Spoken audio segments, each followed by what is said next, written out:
Donc, générateur réel, générateur idéal. Comment est-ce qu'on représente un générateur réel et pourquoi est-ce que ça s'appelle un générateur réel?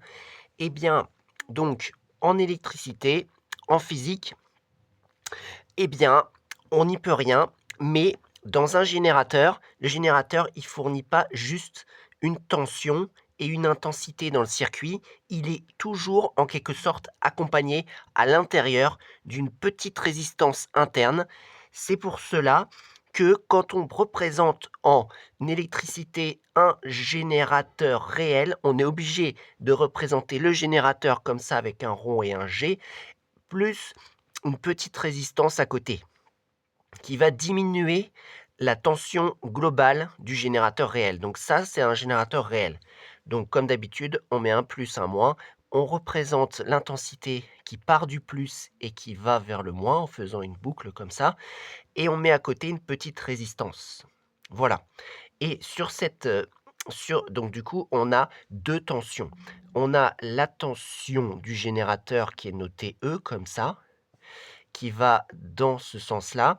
Et on a la tension de la résistance qui est calculée en faisant, par exemple, je l'appelle UR, qui va être égal à, en fait, petit r fois I, comme ça, petit r fois I. Petit r fois I, mais attention, elle est dans ce sens-là. Donc, si je veux la tension totale, je dois faire cette tension-là plus cette tension-là, d'après la loi d'additivité des tensions.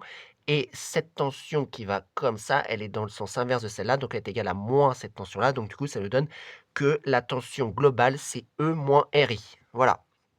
Et après, on a le générateur idéal, celui qu'on met habituellement dans un circuit, mais il ne représente pas la réalité. C'est-à-dire que c'est juste un générateur qui fournit une tension, mais qui n'est pas en fait la réalité, puisque si on fait un circuit avec un générateur comme ça, il sera forcément accompagné d'une résistance. Donc en fait, c'est quelque chose d'idéal. C'est pour ça que ça s'appelle un générateur idéal, c'est-à-dire que c'est un générateur comme on souhaiterait qu'il soit, mais comme on ne l'obtient pas dans la réalité, puisqu'il est toujours accompagné d'une résistance, une petite résistance interne. Et donc là, on va regarder un exemple. En fait, on vous demande de tracer U est égal à F de I pour un générateur idéal avec donc la tension qui est donnée par ce générateur qui est égale à 12 volts. Donc U égale F de I, ça s'appelle la caractéristique du générateur.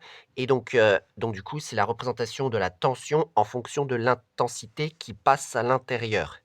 Donc si on fait cette représentation, eh bien, donc, quand on représente quelque chose en fonction de quelque chose, quand on représente quelque chose en fonction de quelque chose, dans ce cas-là, eh bien, nous devons faire, en fait, sur l'axe des ordonnées, la première chose et sur l'axe des abscisses, la deuxième chose.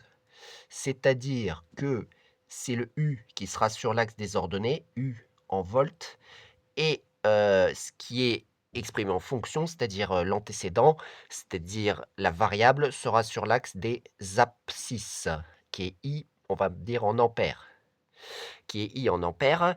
Et donc 12 volts, je vais dire par exemple que c'est ici, 12 volts, ici j'ai 12, et donc je représente horizontalement comme cela. Pourquoi? Parce qu'elle est constante, elle ne dépend pas, puisque nous avons U qui est égal à E, qui est égal à 12 volts. Ça ne dépend pas de I, ça ne dépend pas de l'intensité I. Donc c'est une constante. Maintenant, autre cas avec un générateur réel.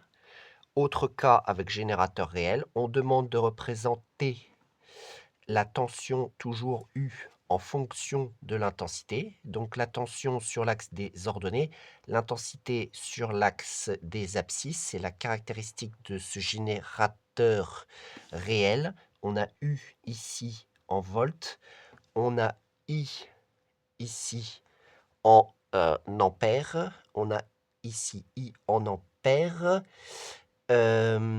Voilà, donc U égale F de I, mais est égal à E moins RI, comme nous l'avons déjà dit, avec I qui est la variable, mais dans notre cas, E est égal à 12 et R est égal à 10 milliampères. ampères, c'est-à-dire 0,01 ampères, et je multiplie, parce que c'est pas des ampères, c'est des ohms, fois, donc I. Voilà. Et nous allons donc tracer cela.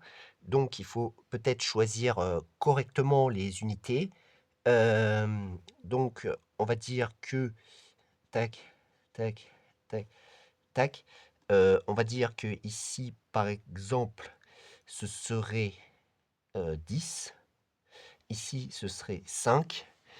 Et sur l'axe des ordonnées, il faut qu'on gradue proprement, les ampères. Mais pour que en fait, on obtienne le croisement avec l'axe abscisse, donc on va, déterminer, oui, donc ce serait 120, donc 120 là où ça se croise.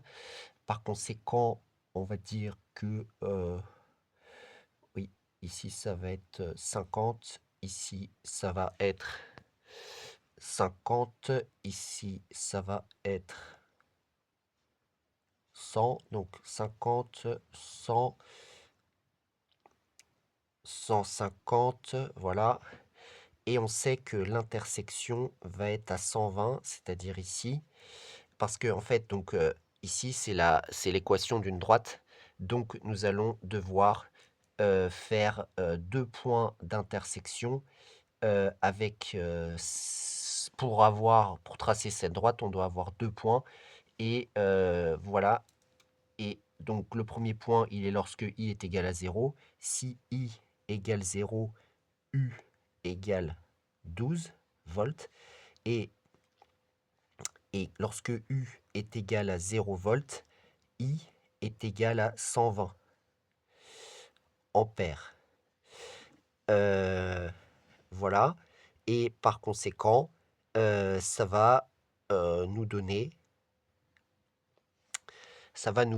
la représentation graphique, mais j'ai l'impression qu'il y a eu en fait une erreur, c'est-à-dire que oui, il y a eu parce que ce serait quelque chose d'un peu différent. Ce serait plutôt 1200. Donc ici, je vais mettre 500, je vais mettre 1000, je vais mettre 1500. Voilà. Et par conséquent, je vais pouvoir tracer cette droite en ayant fait deux points. Voilà, comme cela. Hop. Et donc ici, j'ai la représentation de la tension en fonction de l'intensité dans le cas d'un générateur réel. Donc on voit que la tension qui est donnée par un générateur réel diminue lorsque l'intensité augmente parce qu'il y a une résistance interne, tandis que ici, ça ne change pas la tension en fonction de l'intensité lorsque le générateur est idéal. Mais générateur idéal, ça n'existe pas dans la réalité.